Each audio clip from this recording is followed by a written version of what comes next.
Hello, I'm Jim Miller. I'm here with Henry House. The Flip Side starts right now.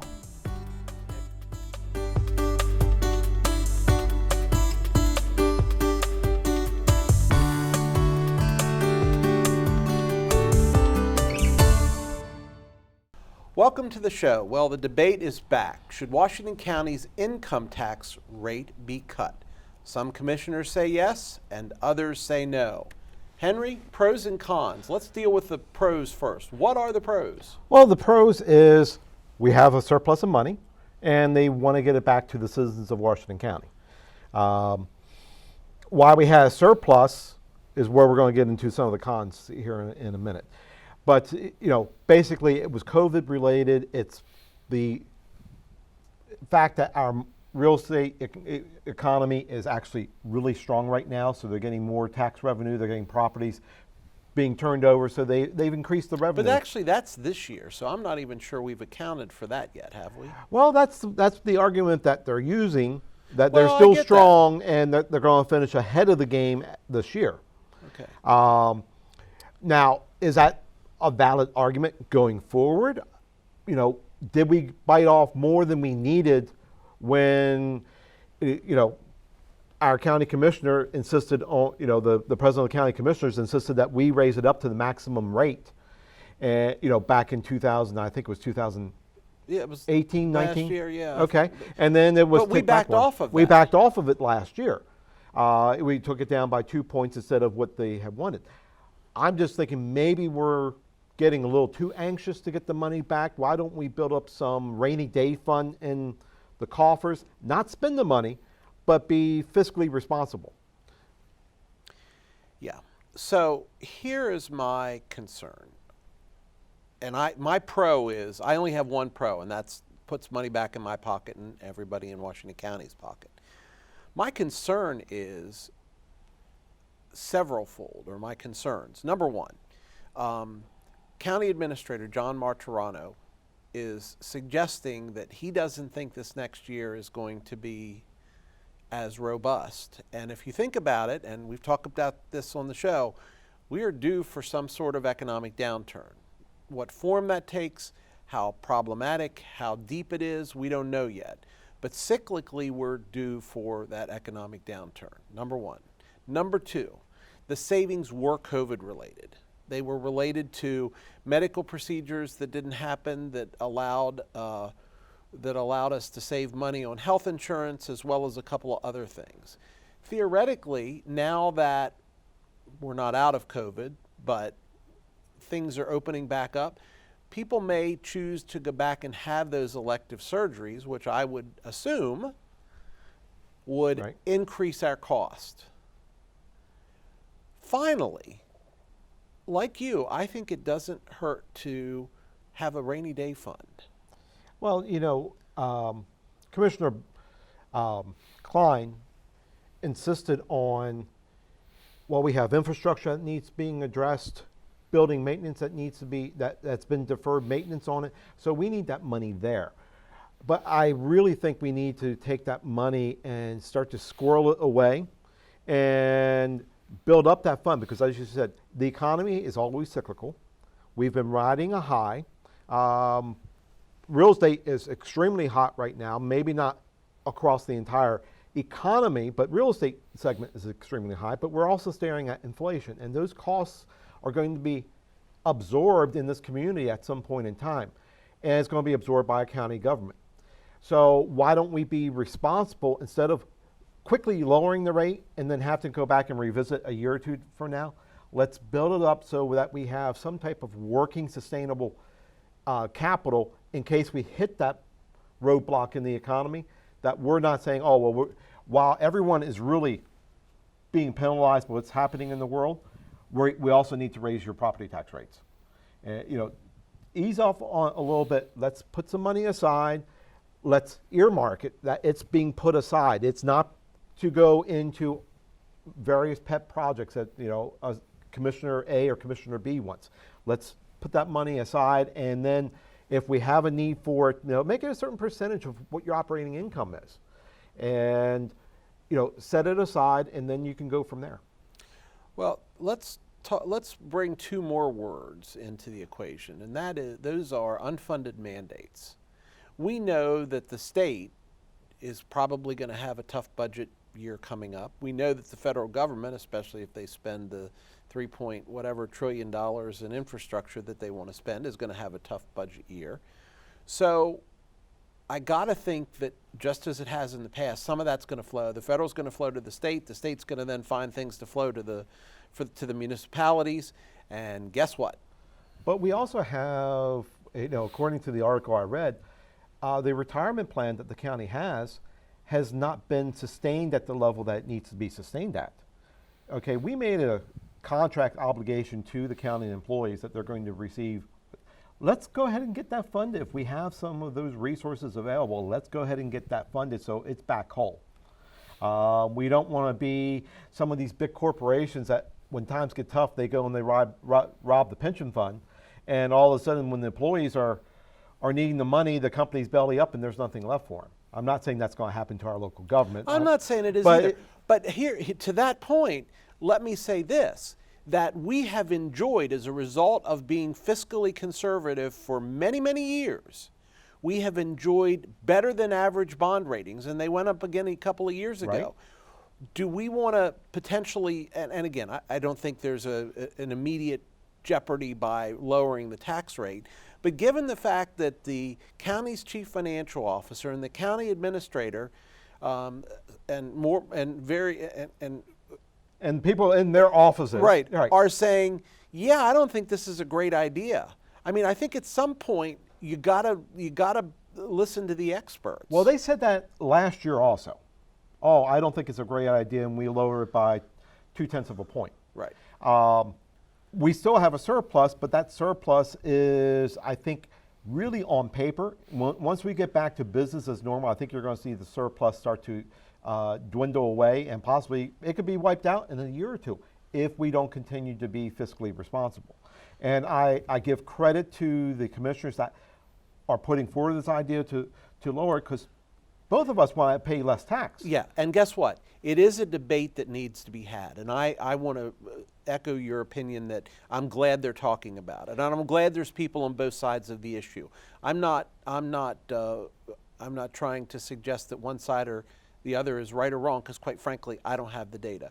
But just from my view, from the cheap seats, those are my concerns. I'm asking the three that are moving forward with this.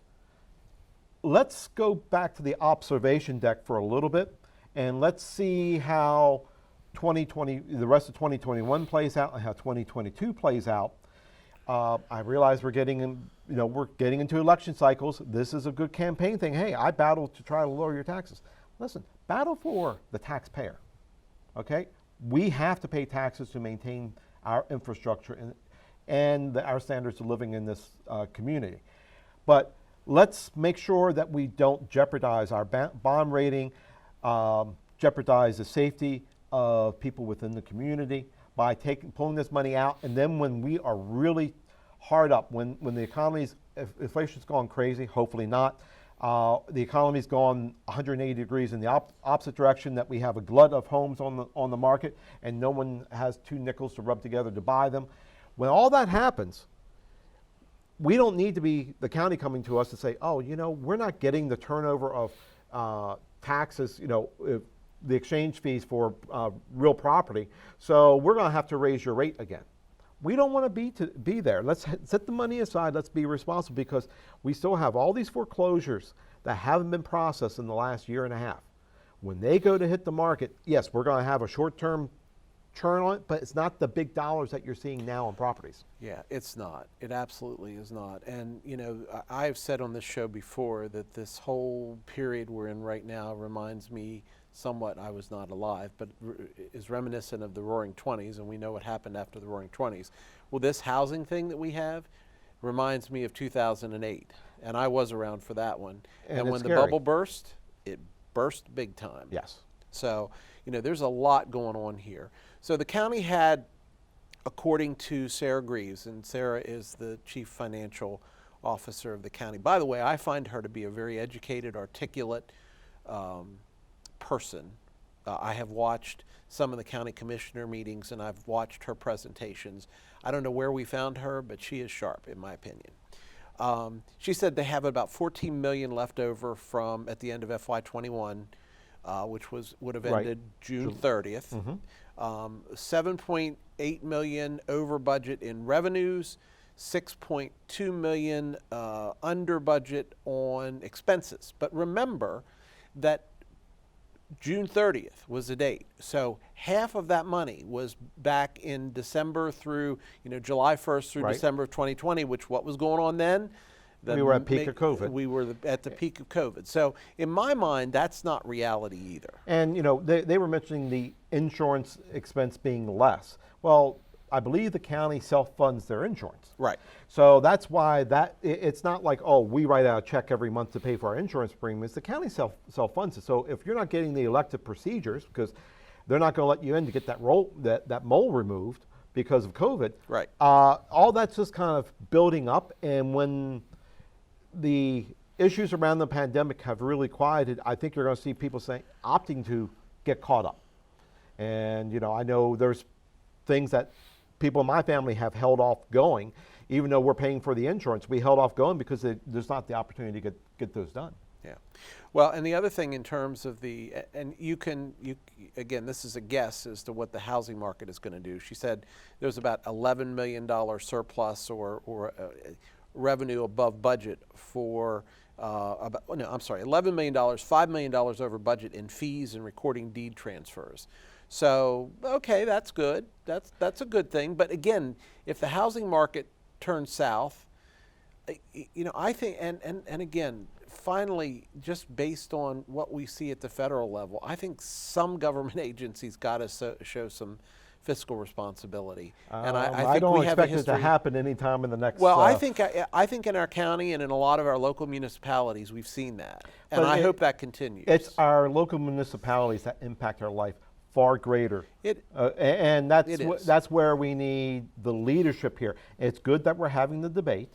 We need the debate. But I think it's the wrong time right now to push through, even though you have the votes, to push through reducing our tax rate. I think we should let it ride as it is, really evaluate next year, and if we're not in the right position next year, maybe the following year. The county should not be sitting on the taxpayers' money. However, the county needs to also be able to manage through the ups and downs that we have in our economy. And that is the responsible thing, is to sit on that surplus right now, and let's see where we go from there. I agree. And the other thing that's at issue here is that apparently the budget that was put forward was very lean. So I think if it is truly the goal of these commissioners to lower the tax rate, let's see how we can take that lean budget and continue that forward. Well, we also have a lot of people who have retired, and those positions have not been filled. Not been filled, exactly. And I mean, we could be looking at, hundreds of thousands, maybe $1 million in payroll that we haven't incurred in the last year for open positions. And they've managed to get by, but are we putting too much burden upon the respective departments that are working short staff? Yeah. So the rate was originally 2.8. Right. It went to 3.2, and then at some point it was back We down went down again. to 3. Right. So this is, I don't know where they're trying to take it at this point, the commissioners that are. I think they were talking going back to 2.8. 3.2 was the max that the state allows to set. So right now we're at 3. That means if we have a situation, there is a little headroom that you could reach out and collect 0.2%.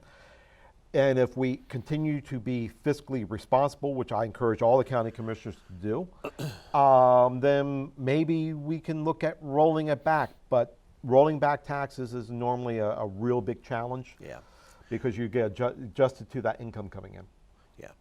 Well, and I will tell you, and I wish our buddy Ron Bowers was here, because Ron Bowers understands all of this stuff, having been in the county government for many, many years and still being very active, even in his non-elected days. But he was very concerned about he expressed a lot of concern to me about the 3.2 and the fact that we had hit the And state. we talked about that on the Right. show back when it came through. But I think we need to be cautious at this point, because I don't think anyone, the money that the federal government has thrown into the economy has created, in my view, and again, I'm not an economist, I'm not a smart guy, this is just my opinion, take it for what it's worth. I think we've created a false sense of security, and I think that may come crashing down upon us at some point. And unfortunately, the way economy works, it tends to catch up to you after a while. So we will see what's going on with that. Okay. Up next, a former teacher in the Washington County area was charged with sexual assault years after the alleged crime. We'll talk about that when we get back. Welcome back. A former Heritage Academy teacher was charged with child abuse. Henry, and I don't want to give names on the air, but tell us the story. What's going on there? Okay. The incident allegedly occurred back in 1976-77. For the record, I attended Heritage. I know the teacher in question on this. But I want to really discuss the situation, because we're saying, and we talked off camera, there's no statute of limitations on this. And I think it's because in the last half dozen years we have the Harvey Weinstein development, and others, and Bill others. Cosby. All that plays into the equation. And it was, this was an allegation about inappropriate touching. He was a PE teacher for the girls within the school there. And it's the revelation just came out last year, and he was, the grand jury, thought that there was enough merit to proceed with this. So, but the real issue is, how long is too long to bring something forward? And I think in the sexual, in the sexual context that this is, there is no statute of limitations. It just makes it very hard to get what is the memory quotient of this, that it happened, 30, 40 years ago. Yeah. Where other people were aware. And there had to be, as I said, there had to be merit going forward, because the grand jury found that there was a reason to proceed. But, it's disturbing, and it's not, this article, and shortly it was followed up with an article for a former teacher at South High, had, a similar allegation, and they're no longer in the area. So it's not just a Heritage Academy issue or South High. It's an issue of adults in position. It's not about education either, Right. by the way. It could be clergy. It could be the milkman, for all that. Right. matter. We don't It's have adults in milkmen a position anymore, of but- authority over children. Right. And it doesn't have to be necessarily male, female, or female, male. We can go down the whole gamut there. But it's the situation of, I feel for this individual. I don't know who she is. Close-knit community, some people have floated names, but I don't know who it is. But it's a difficult situation. But because of our society now being able to talk about things like this, I think that's what's led us to the ability of stepping forward and being able to get those issues addressed. Because some of the stuff that I've heard is that this person, they've suffered, mentally. They over the course of years, and it's been an issue for them. So whether it's true or not, I have to suspect that it is. And we'll see how. We are innocent until proven guilty in a court of law. And we are. And I'm not saying But there's in serious regards to the allegations. teacher. Yeah. Okay. I'm not saying in regards to the teacher whether it's truthful or not. Right. Okay. Gotcha. I'm saying for the victim. The victim. Okay. And we are addressing it, and we'll have to see how it plays out. Yeah. But again, it's not a finger point saying, oh well, it's because of that school or because of this. It's a society issue. We're becoming more aware today that we can put firewalls and preventative measures in place than we were 10 years ago, or 20 or 30 or 40 or 50 years ago. Right. So as we're learning better, we're able to hopefully address and provide the ability to hopefully prevent these, things from occurring. So here's my view on it. Number one, I think, I guess it was called the Me Too movement, Right. which I don't hear a lot about at this point, which is surprising to me. But I think that from my perspective, I'm glad that we live in a society where it's becoming easier, hopefully, for the people that are impacted by this to tell their story and be heard. Because I can't tell you the thoughts that would go through my mind if this happened to one of my children. It would not be pleasant. I would be tempted to do things that I would not otherwise be tempted to do. I think that in this case, and again, I make no conclusions about this teacher's guilt or innocence, but if you look at the thought process that was brought forward today, you have to, in my view, think that this more open environment led to it, because this guy is 70 plus years old at this Right. point. He's not running for a political office. We're assuming that this victim has nothing to gain personally Right. other than Just justice, getting it aired. Right. right, by bringing this forward. So that leads me to the other piece. The problem of all of this is that you do have people that hold their stories until somebody's running for a public office or reaching a position of authority. And in my mind, and right, wrong, or indifferent, in my mind, that makes the stories more suspicious. And, Especially when they're 30 or 40 years old. well, the other thing is the allegations made here, they were inappropriate and illegal back in that time frame. Sometimes the laws change and people will bring forth allegations because, oh, well, that is actually what they did back then was illegal. It wasn't illegal when they did it, but the laws have changed. This was wrong is back illegal. then. Yeah, Okay, right. Hands down.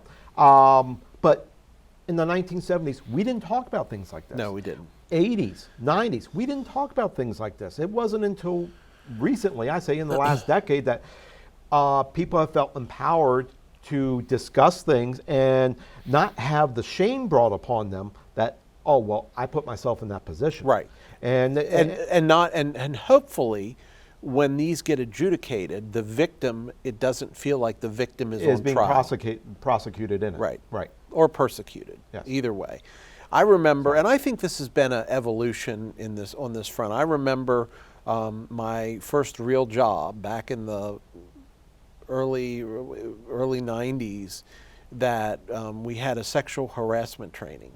And we all kind of went to it thinking it was a big joke, but it wasn't. Right. I mean, the things, it interested me that some of the suggestions, some of the case studies they presented, I mean, this is real stuff, and that's not good. That's not good at all. Well, the sexual harassment, all that has evolved. If we go back to what our training was back in the 80s to compare to, now you're doing a monthly training on this little segment of Right. our HR policy. So, yeah.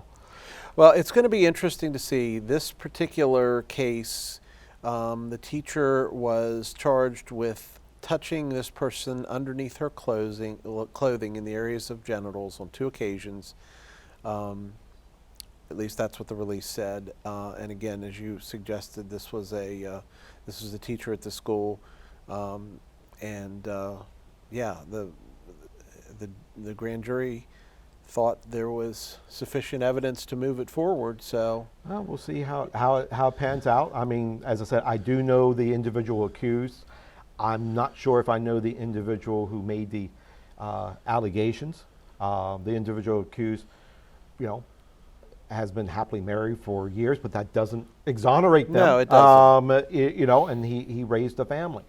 I just hope that justice is served and that the allegations brought forward by the victim are fully detailed, vetted, and if justice needs to be served in this case, then justice should be served. Right. Okay, that's all on that one. Up next, a $3.5 trillion with a T dollar program is being proposed by the Democrats, but fear not, Henry, they have a tax plan for that. And we'll talk about that when we come back. Stay with us. House Democrats outlined a $3.5 trillion spending which includes spending on social safety net and climate, as well as infrastructure. But they also have a tax plan. Henry, what can you tell us? Well, I can tell you, if you make any money, they're going to take it. You know, there's been something floating around on the internet saying, if you have more than $600 in your bank account, that the federal government wants the banks to start to report any transactions. And it's like, seriously? We want to go after millionaires, is what they're saying, but they worry that you have $600 in your checking account. I was talking to someone today, and they consider a millionaire someone who makes $400,000. Well, if you make $400,000, then you're saving the rest of that money to get to your million. But it's really disturbing. We're looking at going back to the regressive taxes of the Jimmy Carter years and how it really damaged the economy. We're looking at going to the regressive taxes post-World War II, but we had to do that to help pay off some of that. But instead of using to pay down our debt, what we want to do is feel-good items, okay? We want to have a social safety net. We want to address climate policy. Isn't that what Social Security is? The social safety net? Isn't that what welfare is? Everybody's going to get a slice of the pie, except if you're a millionaire with $600 in your account, sorry, you probably won't get as big of a slice as somebody who's already getting a handout. You'll get to give a slice. Yeah, and probably like 3/4 of the pie. Right. It's interesting. The House has their version, the Senate has their versions.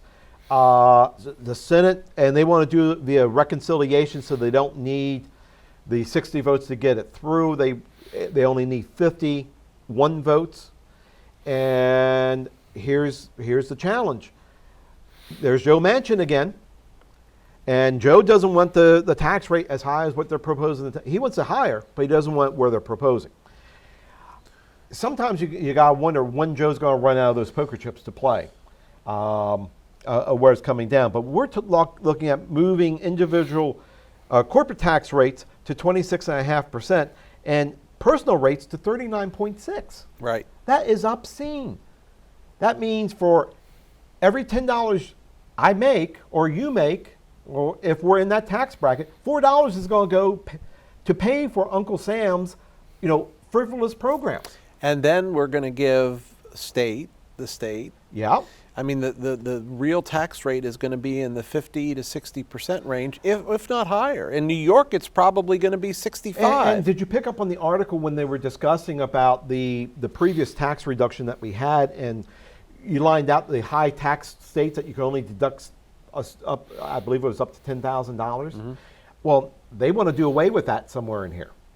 So they want to be able to not be able to have a cap on how much tax you pay your state. So you might get up to a 65% tax rate living in the state of New York.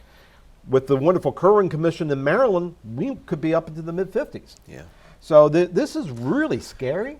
And why can't we have clean bills? That's the only thing I ask. Well, it'll never happen. It won't happen because no one wants accountability. Right. Bills never pass the pork barrel buffet, for sure. The Joe Manchin thing is interesting. It'll be interesting to see if he gets reelected. And so far, West Virginia has stood by him steadily. Okay. Who do they have to buy against Joe Manchin? Well, yeah, and that's the question. Yeah, no, I get that. I don't know. But I mean, Joe Manchin's only, he wants a 25% rate instead of a 26.9. So he's saving roughly 1.9%. 1.5, yeah. But let's look. The more taxes corporations pay, They're going to still try to maintain their profit margin. Absolutely. So what are they going to do? Who's going to pay for it? The poor people. The people who need the goods are Right. going to end up paying Yep. for it, which means that increase in tax rate effectively is increasing what you are paying. Exactly. So- And people don't understand, politicians don't understand the circular, Politicians, I don't think it's not that they don't, I think they don't care. or they want to. That's why we should have term limits and Yeah. accountability to the people. But that's not this segment. I understand. I'm sorry. So you're right, though. They have a bill in the House and a bill in the Senate. But I mean, this is fairly major stuff, and it'll be interesting to see. I have not looked to see what all is covered specifically in this $3.5 trillion spending bill. But do you understand that President Joe Biden is unhappy? Okay, he didn't get the sprinkles on his ice cream cone because he wants a 28% corporate tax rate. Yeah. Okay, he wants a nearly 40% capital gains tax rate. That is, I mean, we talked in the earlier segment about the economy and how it's going, and that it cycles around. We're not on the downside of the cycle right now. Something like this, that's not just going to be a downside. That's going to be pulling an emergency chute and just drag everything down. So one of the notes in the article that we read was that tax reform could be a key risk to U.S.-based equities. You got to think that, all of this is going to be significant as far as the stock market is concerned, as far as the equity market, all of these different things, as well as, the people that we're now paying $15 an hour at a minimum wage that are now going to pay $3 for their burger instead of $2 because McDonald's has to pay, 26.9% corporate tax rate. But when we start to, no one is considering that these taxes, the wealthy, they can, in general, the wealthy can afford to pay taxes.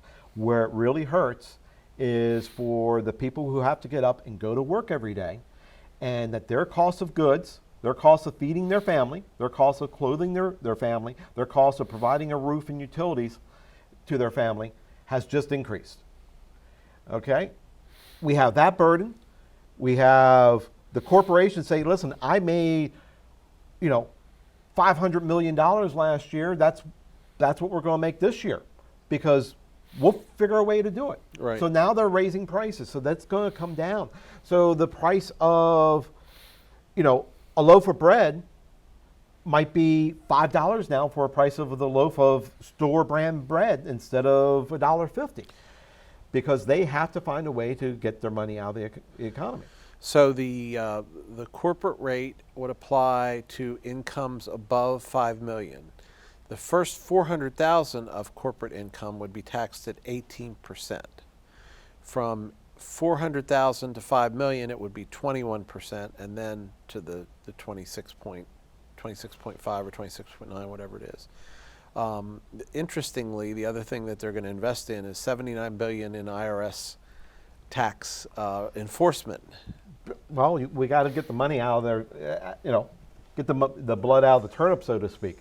And it's really disturbing that we're putting forward this. We are still under pandemic protocols in a lot of places across the country. The economy is still, it's churning away in some segments, but when you go to put that nozzle into your gas tank, you feel the pain. You're paying almost twice as much today than you paid 2 years ago at the pump. So all this is becoming burdens, and we want to add to the burdens of the people who are sustaining the economy, moving things forward. And it's complete out of touch with what's going on, what is in the best interest of the U.S. citizen. You are absolutely right. Okay, enough on that one. Okay. When we come back, Fast Five, stay with us. Welcome to Fast Five, where we have two panelists tonight, five topics, 5 topics, and 7 minutes or more if we need it. All right, let's get started. House Democrats have introduced legislation that would lower Medicare eligibility to age 60, down from age 65. What do you think of that one, Henry? Well, I mean, Didn't we unfortunately, I'm didn't we- getting a little bit closer to being eligible if they move it to 60 versus Right. 65. Another unfunded way to do the mandate.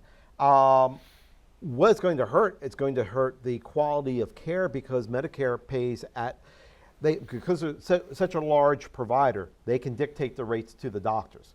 So the doctors will get less for procedures. And some of you sitting out there may say, oh, well, that's okay. They're not getting as much money. But understand they've put a lot of investment in keeping up with the science, keeping up with procedures. So they've made an investment in their education for your own welfare. By doing this, there's going to be less money there. Also, how are we going to pay for it? Maybe it's in that $3.5 trillion tax plan that we didn't touch on. But this has always been paid out of your paycheck. Right. Now, part of the issue that we have with our paycheck is the uber rich, and I won't even say uber rich, but you're in HR. It used to stop somewhere around 90-some thousand. It's 100 and something at this point. Okay, but the point is they don't deduct. There's a cap. There's a cap on Social Security and Medicare. Right. So there's a cap after you earn so much money. That money is no longer taken out of your paycheck. Right. So that burden, now that we're making it available to others, that's just going to accelerate Medicare going bankrupt. I read an article just this past week that said Medicare and Social Security is going to have to lower payments 10 years earlier than they thought they would based on the current trajectory. And is that eerie? Right. So we're saying it's going to start running short of money in 10 years early, but we're going to increase the number of people that are drawing from it. And we're going to change, this is going to result in someone's health insurance costs going from $900 a month to $160 a month. That sounds eerily like the Obamacare plan where your health insurance premium is going to go down. And you can keep your doctors. You want your doctors, you keep your doctors. Yeah. The Democrats say, hey, this has positive effects for business as well because employees might be more likely to switch to Medicare and opt out of their employer's health insurance. And having been in the employer side of things, I would much rather have them on my insurance policy and forget about the employer side of things. The employee side of things, think about the difference in coverage between Medicare and what we find for traditional health plans today. And all the gatekeepers that you have to go through to get a Medicare procedure done versus, you have a whole health plan here at your company. Well, also provides some loyalty that the employees, it can be a perk to bring in quality employees because you have an excellent health plan versus this. Yeah. And I'm not bad. Medicare is excellent, but have you looked at any of the stipend policies that you have to do your Medicare supplements? No. They're all over the place. And so while they might lower to 160, 190, whatever the number is, you're going to be spending another $500 a month just to make up to cover for stuff that they won't cover. The Part D stuff. Exactly. Yeah, exactly. There is likely, according to this article, there's likely to be pushback from healthcare providers. No kidding. I hope so. This is bad all the way across the board. It's going to hurt the quality of healthcare that we have in this country. It is going to damage the medical profession. And it's going to end up costing you more out of your pocket. If you're paying less for insurance today than you were 12 years ago, then you're a believer in Obamacare and fantastic. Okay, but I know me personally, I'm paying 2.5 times more, and I'm lucky it's only 2.5 times. And as an employers, they're paying substantially more. And by the way, this whole thing is only going to have, according to the article, a modest impact on the number of uninsured in our country. Okay. So it doesn't really solve that problem either. All right, topic number 2. George Bush threw Donald Trump under the bus. Did you hear that sound? Donald Thump. But he really didn't say his name. No, he didn't, but the Donald did. Yeah. Okay, he's not one. He's a counterpuncher. Oh yeah. Okay. In fact, it's arguably he doesn't miss an opportunity to throw a counterpunch. No, and sometimes he's flailing at air, and sometimes he's landing them. But reading this entire article, I don't think the writer of this article has voted Republican in his lifetime. No, I don't think so. I mean, this was a hit piece from the word go. Yeah. But apparently Donald Trump considered Bush's comments a hit as well. And by the way, let me just read the couple of sentences here. This is a quote from George Bush. In the weeks and months following the 9/11 attacks, I was proud to lead an amazing, resilient, united people. When it comes to the unity of America, those days seem distant from our own. A malign force seems at work in our common life that turns every disagreement into an argument, every argument into a clash of cultures. So much of our politics has become a naked appeal for anger, fear, and resentment. That leaves us worried about our nation and our future together. Well, I would argue that that's probably true on the Republican side, but I would also argue it's true on the Democratic side. I think we're in a culture across both parties. I think that the election from 2008 did more damage for the way our cultures relate and the opportunities that exist for everyone across the board. There wasn't a hope and change. There was fear and denigration that I felt that came that way. And I'm sure you'll probably get a couple emails off that. Did Donald Trump improve the situation? No, he didn't improve the situation. But there's also the antagonism between the Bushes and Donald Trump from, little Jeb and oh, absolutely. Okay, so and Trump really did target Bush for putting us into a war that was unsustainable and had no way to win. He also, went after Dad.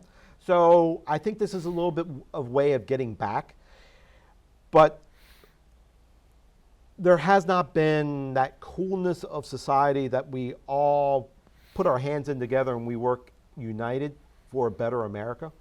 I don't think that we've had that since shortly after 9/11.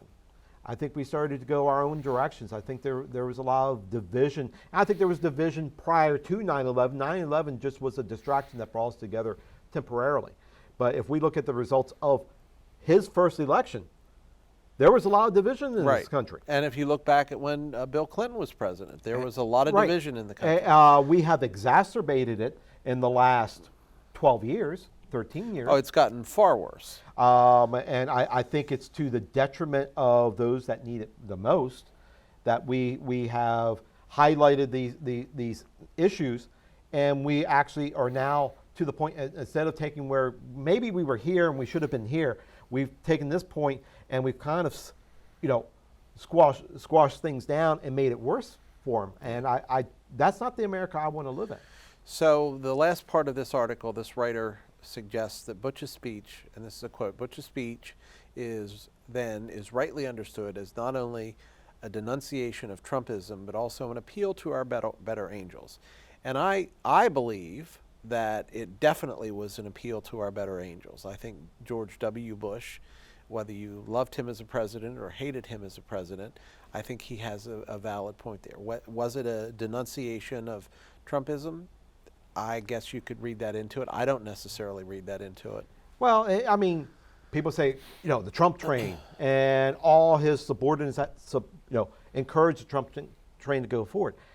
Bush had a characteristic as president that I think has been wanting in our last several presidents. He was kind of the goofball that got elected. Yeah. Okay. He was a goofball. But I thought he did well as president. Those around him, I wish he was surrounded with a few different people. Other than Cheney? As I said. But I thought he was effective as president. And we don't have that. We don't have someone looking to unite. We have presidents who are looking to divide. They may say they want to unite, but I think our division in our country is stronger today than it's ever been. I think it is too. And I'm not saying that. And I think we're fueling the fire, not fixing the problem. Yeah, I don't say it's Joe Biden's issue. I don't say it's Donald Trump. I don't say it's Barack Obama's. It's I an think, issue. It's an issue that doesn't vote Republican or Democrat. It's an issue across the board. You're absolutely right. We've lost the respect for individuals. Until we start to respect those who have differing opinions, we're not going to heal our nation.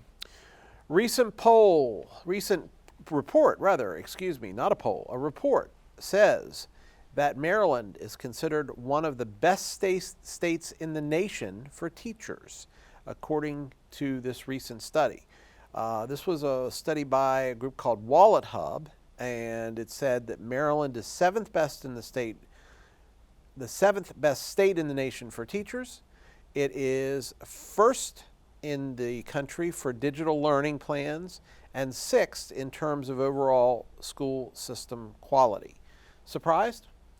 Show me the money, I guess, is, the Wallet Hub. It's, compensation that, our teachers are receiving, and teachers justified should receive adequate compensation. The online learning and the environments, I'm asking you to look at the results of education surveys.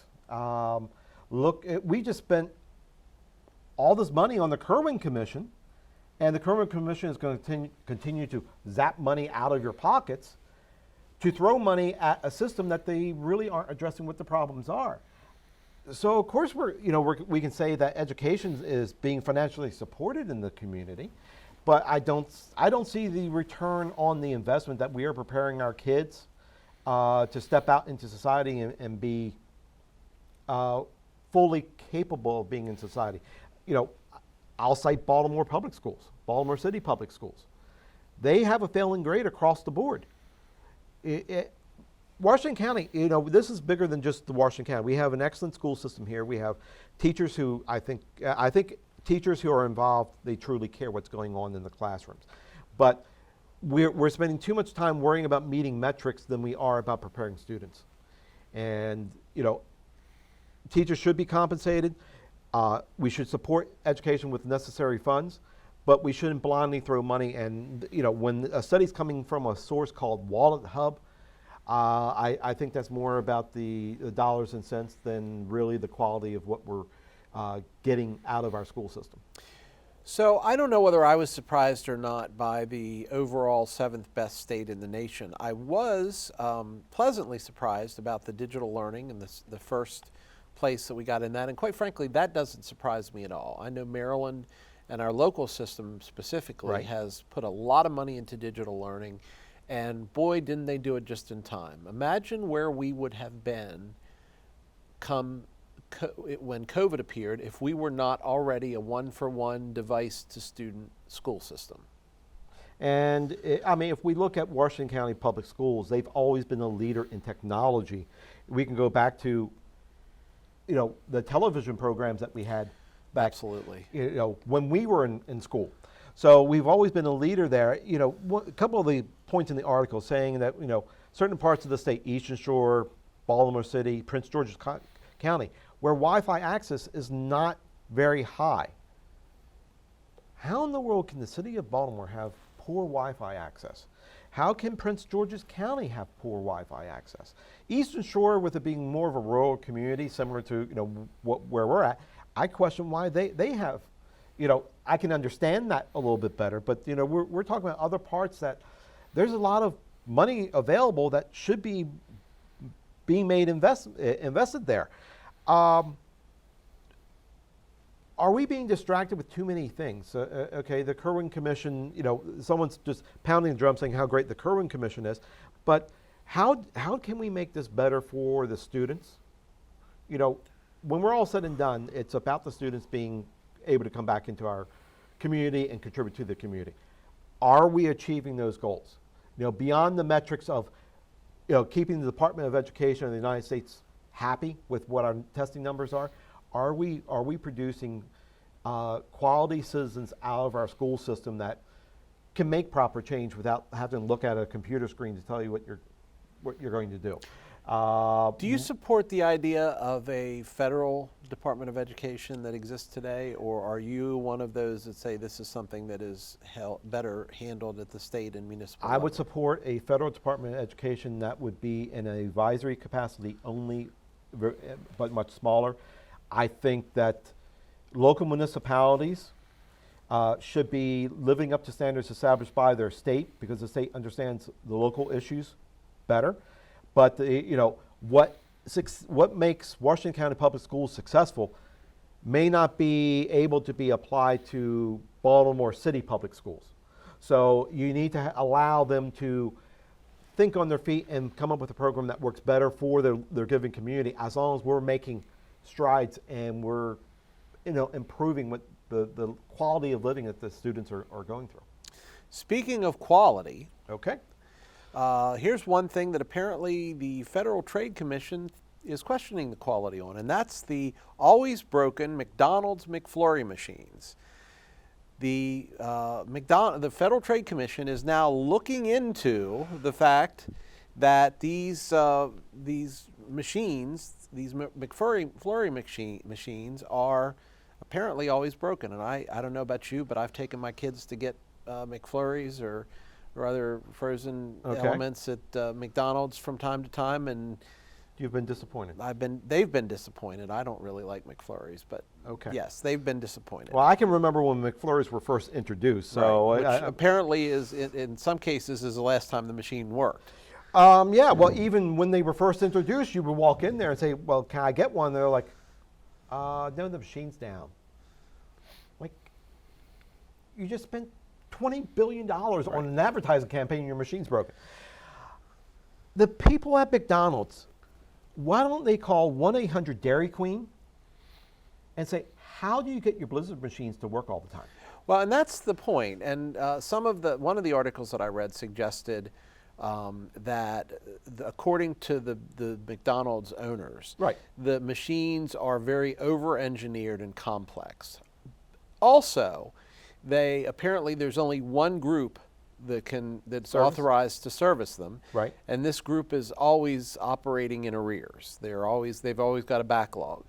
So all of this adds up to a problem if you're trying to get a McFlurry. My question is, that's my question. Yes. I mean, don't they have better things to investigate? Martha Stewart, maybe, instead of McDonald's McFlurry machines? I mean, crying out loud, the Federal Trade Commission is worried about, it's not costing you any money to go into McDonald's and not be able to buy your McFlurry. Save the time that you spent and the fuel that you used to get there, okay? And if that's really an issue, Wendy's and Jack in the Box have been using this as a foil for the last several years. Go there. I mean, I know Wendy's has the Frosties, and their machine is up maybe about 60% of the time. So go there. But, McDonald's, fix your machines. Yeah. It's not really the franchisee's level. If they're being told that they have to buy XYZ machine and it can only be serviced by ABC vendor, replace them. Dairy Queen's had this figured out for decades. All right, so here's the one that is I have no idea how you even think about this. San Francisco announced that it will pay would-be criminals to not shoot people. True story. This was dated September 3rd, 2021. It is called the city's Dreamkeeper Fellowship, and it will give monthly gift cards to the 10 people that are deemed to be at the highest risk of gun crime, and that will be $300. So, in other words, now we're going to have people competing to be in the top 10. This escapes me. If you were in the top 10 and you just thought, well, I didn't make it, I capped somebody. I'm glad the city of Chicago and city of Baltimore didn't come up with this, because they would have a larger deficit spending than the national debt is. It's $300, but there's also performance incentives exactly. that you can make another $200 in gift card funds. what are they going to use the gift cards for? Because this program was tried in Richmond, California, that was nearby, and the person used the gift card, traded it, got a firearm, and then he ended up killing 2 people. Went and capped somebody. The victim's family was complaining, this is really not a smart idea. When you reward someone to not do something bad, that is not normally effective. Yeah. Okay? I raise kids, you raise kids. That's not an effective thing. Okay, if you don't do this, I'll give you $5. No. Here are your chores. You need to do your chores, and you'll make $5. Okay, I'm a cheap parent. $5 was a lot of money for my kids going through. Why don't we start to prosecute the lower level crimes, so we don't get moved up to shooting people? When someone walks into a CVS and they can walk out of a CVS in San Francisco with $1,000 worth of goods and not be prosecuted, okay, we got a problem. Yeah. Let's start prosecuting the lower level crimes. I'm not trying to bloat the jail system, but let's start prosecuting and discourage people from the behavior and understand that there's repercussions. And as you go up, if you get to the point that you're contemplating taking someone's life, then there might be 50,000 joules of electricity that might be able to be sent through your body, or a couple of special shots have your name on it. There has to be accountability, and this is not accountability. This is reward. This is taking someone who has already done something bad and highlighting, well, congratulations, you didn't kill anybody this month. You get $300. I mean, maybe they can have Oprah Winfrey give out the gift cards. You get $300. You get $300, and she can hand it out like she did cars. Yeah, this is a pretty lucrative side hustle. Just you got to stay in the top 10, but you've got to stay far enough out of the. How are we doing that ranking? Yeah, I don't know. Okay, it really baffles me. I kill 6 people one month, and then I don't kill any the next. So, are we self-reporting that we didn't kill anybody? I didn't. That's a good question. I mean, if they haven't been charged with the crime, they're still eligible. That's right. That's right. Okay, they haven't found the fingerprints, All right. We're still good. All right. Well, guess what? That's all the time we have What a tonight. pity. Yeah, exactly. We hope you will like us on Facebook. We hope you will follow us on Twitter. We hope you will send your comments and suggestions to feedback@flipsidetv.com. That's feedback@flipsidetv.com. Most importantly, join us again next week for another visit to the Flip Side. Good night.